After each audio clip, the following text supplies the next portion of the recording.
yung mga Pilipinong bumabiyahe ng 2 to 4 hours, grabe yan. But sa Mm. perspective nyo as planners, is it design problem ba 'to or tingin nyo governance problem? Actually, Tingin nyo? it's both. Pero malaking factor naka-hinge sa government kasi sila implementer, eh. Ang ano kasi, tamang urban design, considered mo yung totality, holistic approach. So, meron kasing 5 sectors actually na dapat kino-consider sa urban planning. Meron tayong social, yun yung community, environment, infrastructure, dun papasok yung mobility or yung transport routes ng mga kalsada. And then you also have economic, yun yung mga negosyo.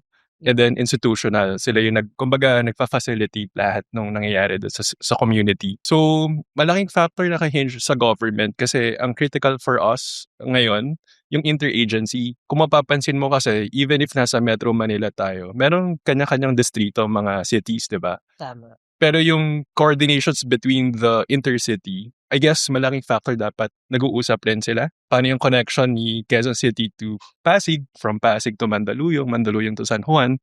Pag nabuo mo kasi yun, parang puzzle kasi siya. Pag nabuo mo yun, mas makikita mo yung interdynamics ng mga city, parang yung inter tsaka intra-travel ng mga tao. So doon papasok yung community building din within those communities. Kasi ngayon, kanya-kanya tayo eh. May Yes. project si QC, pero iba yung project ni Pasig.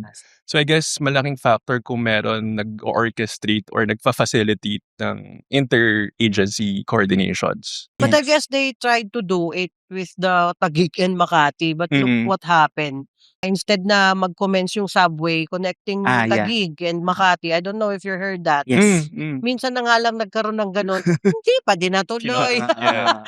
'Di ba? Minsan yun ang problema, eh. Sa'kin lang, again, opinyon ko lang naman 'to, but you I have guess other. parang boils down to political continuity. Kasi kunyari, si current mayor may project, ginawa niya yung project niya na approve sa planning implementation. Pero papasok itong si next mayor ng isang city. Iba yung gusto niya mangyari. So, ang tendency, para yung credit mapunta kay mayor na current, papalitan niya yung plano na yun para yung credibility niya mas ma-build up. So, ganun kasi yung nagiging cycle and parang tradition dito sa Pilipinas na walang political continuity. Nangyayari, pag 3-year term ng isang mayor, doon lang yung project na yun. Kaya ngayon, kailangan kalyado mo actually yung politiko eh, para yung tuloy-tuloy ng mga projects nandun.